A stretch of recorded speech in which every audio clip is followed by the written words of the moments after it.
The statistics of bad health are clear, very clear. We spend our lives being paranoid about death, murder, homicide, you name it, it's on the front page of every paper, CNN. Look at homicide at the bottom, for God's sake.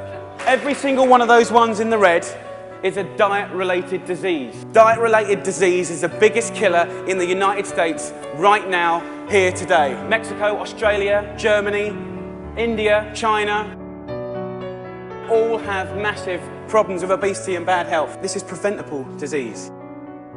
Waste of life. Over the last 30 years, what's happened that's ripped the heart out of this country, let's be frank and honest. 30 years ago, most of the food was largely local and largely fresh. Now, it's largely processed and full of all sorts of additives, extra ingredients, and you know the rest of the story. We have an awful, awful reality right now. Your child will live a life 10 years younger than you because of the landscape of food that we've built around them.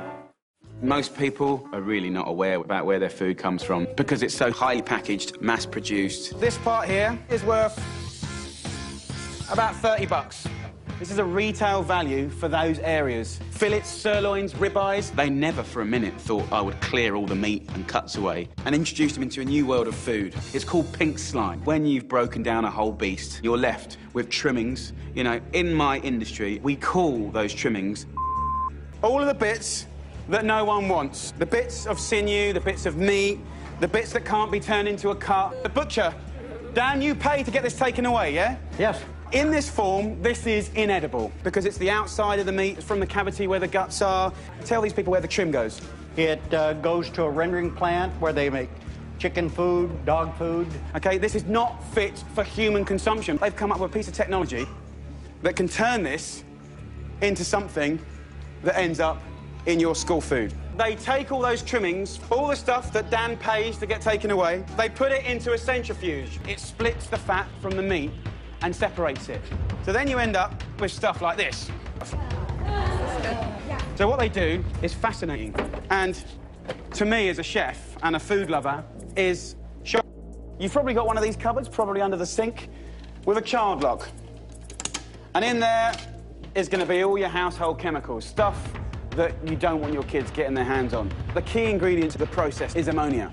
We're going to wash these lean bits of beef that we've spun around there in a water and ammonia solution. They wash this meat, and that kills the E. coli and the salmonella and any kind of pathogens.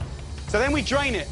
We drain it, and then we mince it. So basically, we're taking a product that would be sold at the cheapest form for dogs, and after this process, we can give it to humans. Mince this for me, my friend. Hamburgers, chilies, chopped steaks, tacos. I haven't got anything against a burger. I eat them and I love them. What I have a problem is what is inside it. Where did it come from? Can you imagine how happy an accountant is? You've just turned dog food into, potentially, your kids' food. This is a practice that is openly sort of admitted to being in at least 70% of ground beef products.